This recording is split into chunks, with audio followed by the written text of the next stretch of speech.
Ya tenemos 4 libros a la venta. Aprovecha los descuentos especiales al adquirir los 4 libros. Para más información, mándanos un email al correo que aparece en pantalla.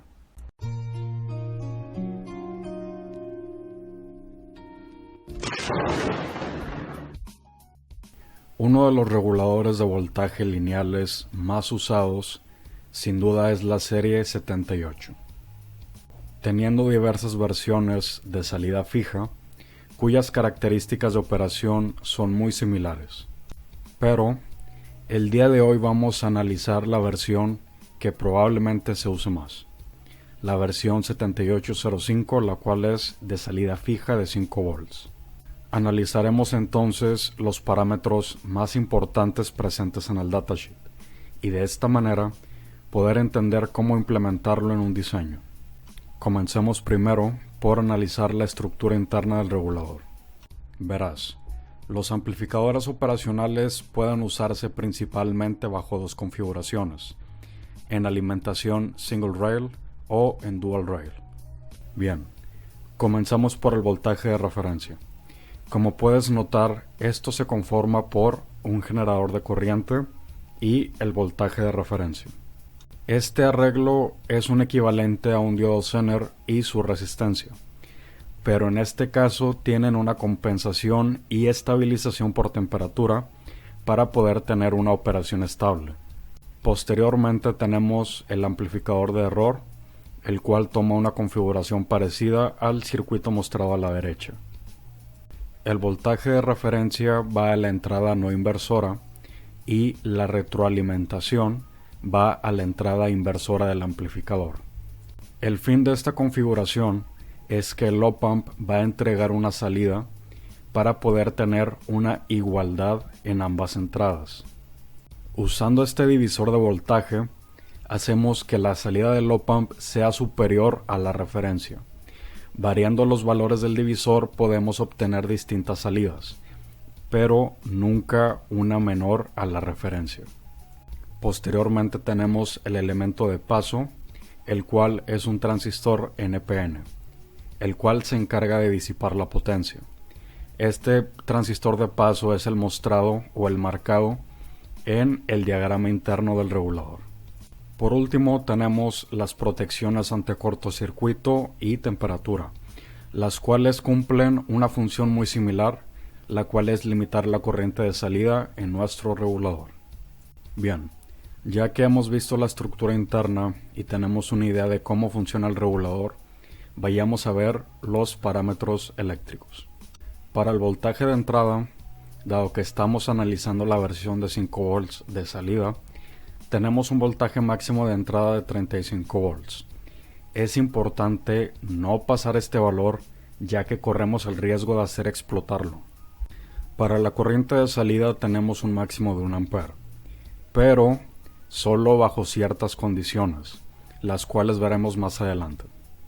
Para la temperatura de operación, esto varía en función a la versión, ya sea la normal o la versión C. Para la versión normal tenemos un rango de operación de menos 55 a 150 grados Celsius y para la versión C tenemos un rango de 0 a 150 grados Celsius. Bien, es hora de explicar la situación de la corriente. Dijimos que tenemos una corriente máxima de salida de 1 ampere, pero únicamente bajo ciertas circunstancias. ¿Qué factor nos afecta? La temperatura. ¿Y qué aumenta la temperatura? La potencia disipada. La potencia disipada en un regulador lineal se determina por la fórmula voltaje de entrada menos voltaje de salida multiplicado por la corriente. Como puedes ver, entre mayor sea la diferencia entre voltaje de entrada y voltaje de salida, mayor será la potencia disipada.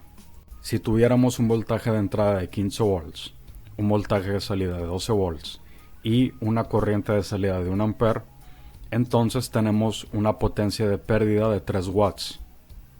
Pero si tenemos un voltaje de entrada de 15 volts, un voltaje de salida de 5 volts y una corriente de salida de 1 ampere, tenemos una potencia disipada de 10 watts. Ahora puedes comprender lo importante que es ese parámetro. Entre mayor sea nuestra diferencia entre entrada y salida, tendremos una potencia disipada en pérdidas mayor. Bien, ya que conocemos la potencia disipada, ahora vayamos a un segundo punto, la resistencia térmica. La resistencia térmica indica el aumento de temperatura en función a la potencia disipada. Esta se expresa en grados centígrados sobre watt. Si, por ejemplo, tenemos una resistencia térmica de 30 grados centígrados por watt y tenemos 2 watts en potencia disipada, tendremos un incremento de temperatura de 60 grados centígrados. Pero mucho ojo aquí, es incremento de temperatura sobre la temperatura ambiente, no es un valor de temperatura total. Si tenemos una temperatura ambiente de 25 grados centígrados y el aumento de temperatura dado la resistencia térmica es de 60 grados centígrados, la temperatura total de operación será de 85 grados centígrados.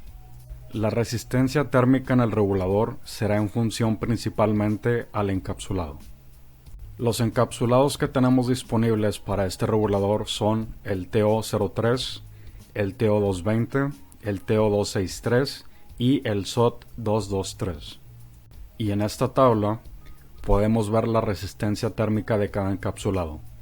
Podemos observar los valores de cada encapsulado, el cual lleva el nombre de Thermal Resistant Junction to Ambient, que es el que nos importa.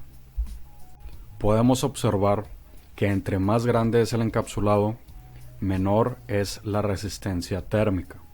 Y esto es porque hay una mayor masa para poder disipar todo el calor.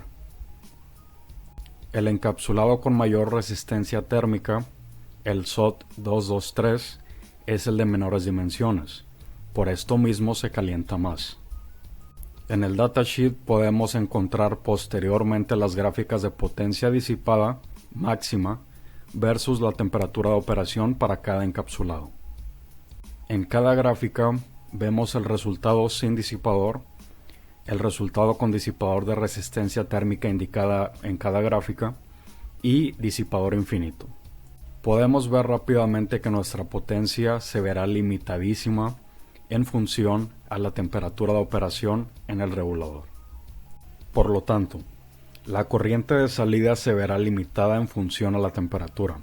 Entonces, si nuestros cálculos de potencia disipada y resistencia térmica nos dan un valor mayor al visto en estas gráficas, hay que usar disipadores. El tema de resistencia térmica es un tema muy extenso, por lo que si quieren que haga un video al respecto, por favor déjenlo en los comentarios. El siguiente parámetro en el datasheet es Load Regulation. Load Regulation representa una variación o un error en la salida del regulador en función a la corriente consumida. Este valor se expresa en milivolts y, como podemos ver en el datasheet, el valor máximo que podemos encontrar es de 50 milivolts, por debajo de la salida esperada. Este no es un valor que nos llegue a preocupar tanto, siempre y cuando nuestro voltaje de entrada sea estable. El siguiente parámetro es Quiescent Current, el cual es la corriente de consumo del regulador para poder funcionar.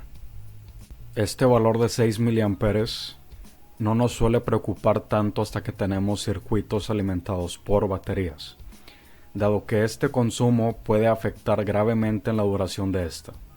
Para esto buscamos reguladores de Quiescent Currents bajos. Esto será tema de video propio. Posteriormente tenemos la caída de voltaje. Esta es una característica muy importante en los reguladores lineales. Los reguladores lineales necesitan una diferencia mínima entre entrada y salida para poder funcionar. Esto es debido a las caídas presentes en el transistor de paso y en el resto del circuito. Esto lo encontramos como voltage dropout y en el caso del 7805 es de 2 volts. Entonces, para poder tener nosotros una salida estable de 5 volts, debemos de tener un voltaje de entrada de por lo menos 7 volts. Esto es para garantizar una operación estable. Cabe recalcar que este es un valor máximo. Este cambia en función a la corriente consumida y la temperatura de operación. como podemos ver en la gráfica. Pero no está de más tomar este valor máximo como estándar para evitarnos problemas. Posteriormente tenemos la corriente pico en cortocircuito que puede soportar el regulador, la cual es de 2.2 amperes. Ante un evento como este, puede que sí o puede que no sobreviva el regulador. Esto dependerá mucho de la situación. Por último, tenemos la respuesta a transitorios. Los transitorios son picos de consumo en corriente o variaciones de voltaje de entrada que ocurren en un instante de tiempo y no suelen ser fijos. Observando la primera gráfica, la cual corresponde a los transitorios de consumo, siendo una carga de 1 ampere que ocurre aproximadamente en 25 microsegundos, podemos ver que al inicio del transitorio tenemos una caída de 500 milivolts en la salida y una elevación de 500 milivolts al momento de caer el pico de consumo. En el caso del transitorio en voltaje de entrada, el cual dura 5 microsegundos, vemos que tenemos una elevación de 10 milivolts al iniciar el transitorio y una caída de 10 milivolts al terminar el transitorio, siendo este transitorio de entrada con una elevación de 5 volts, pues va de 10 volts a 15 volts. Bien, aquí concluimos con el video. Recuerden que este video tiene 2 continuaciones. Primero, los 5 errores comunes al implementar el regulador, en el cual vamos a poner a prueba ciertos parámetros como la corriente de consumo, la resistencia térmica, los transitorios, etc. Y posteriormente las 5 aplicaciones que se le pueden dar al regulador. Por lo que toda la teoría aprendida en este video la llevaremos en práctica en estos videos posteriores. Si te ha gustado el video, no olvides darle like, suscribirte y compartir el canal para ayudar con el crecimiento de este. Si te interesa apoyar el canal, la mejor forma es adquiriendo los libros. De esta manera ayudas a mantener y mejorar la calidad de los videos. Activa la campana de notificaciones para que no te pierdas de ningún video y deja un comentario sobre tu opinión del mismo. Un saludo y hasta la próxima.